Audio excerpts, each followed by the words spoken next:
இப்போ இருக்க குழந்தைங்க ரொம்பவே விரும்புகிற மாதிரி பாரம்பரியமான ஒரு பச்சை பயிறு சாதம். இதில் புரோட்டீன் சத்து அதிகமாக இருக்கங்காட்டி குழந்தைங்களோட லஞ்சில் கண்டிப்பாக அதை சேர்த்திக்கோங்க. வாங்க எப்படி பண்ணுறதுன்னு பார்க்கலாம்.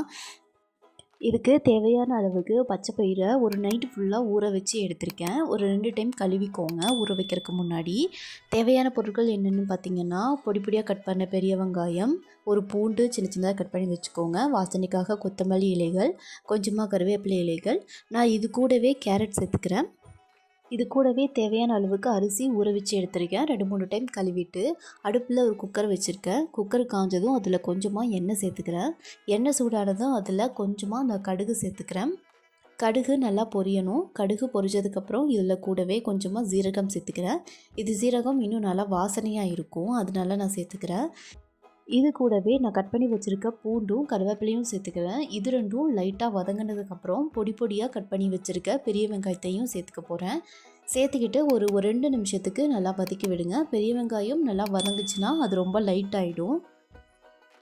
இதில் நான் கேரட் சேர்த்துருக்கேன். கேரட்டுக்கு பதிலாக நீங்கள் பீன்ஸு, காலிஃப்ளவர், முட்டைக்கோஸு இல்லை பீட்ரூட் இந்த மாதிரி எந்த வெஜிடபிள் வேணாலும் சேர்த்துக்கலாம். ஆனால் கண்டிப்பாக ஒரு வெஜிடபிள் சேர்த்துக்கோங்க. அப்போ சேர்க்கும்போது இது கம்ப்ளீட் ஒரு மீலாக இருக்கும். கூடவே கட் பண்ணி வச்சுருக்க தக்காளியும் நான் சேர்த்துட்டு ஒரு 2 நிமிஷத்துக்கு வதக்கி விடுங்க. தக்காளியும் நல்லா வதங்கட்டும். தக்காளி நல்லா வதங்கினதுக்கப்புறம் ரவுண்டாக கட் பண்ணி வச்சுருக்க கேரட்டையும் நான் சேர்த்துக்கிறேன். சேர்த்துட்டு ஒரு நிமிஷம் மட்டும் வதக்கினீங்கன்னா போதும். இப்போ கூடவே ஊற வச்சுருக்க பச்சை பயிரையும் நான் சேர்த்துக்கிறேன். ஒரு 2 முறை கழுவிட்டு சேர்த்துக்கோங்க. சேர்த்துட்டு ஒரு நிமிஷத்துக்கு வதக்கி விடுங்க.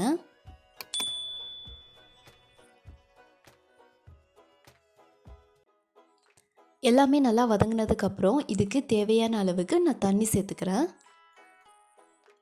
தண்ணி சேர்த்துட்டு இது கூடவே 1 பிஞ்ச் அளவுக்கு மஞ்சத்தூள் சேர்த்துக்கிறேன். இது எல்லாமே நல்லா கொதிக்கட்டும். கொதித்ததுக்கப்புறம் கொஞ்சமாக வாசனைக்காக கொத்தமல்லி இலைகளையும் நான் கூடவே சேர்த்துக்கிறேன். தண்ணி நல்லா கொதித்ததுக்கப்புறம் கழுவிட்டு எடுத்து வச்சுருக்க அரிசியையும் நான் இது கூடவே சேர்த்துட்டு நல்லா கலந்து விட்டுக்கிறேன்.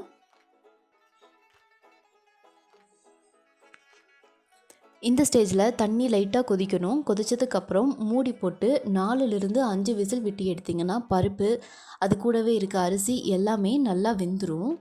எல்லாமே வெந்ததுக்கப்புறம் ஆற வச்சுட்டு நல்லா மசிச்சு எடுத்துகிட்டு வந்திருக்கேன்.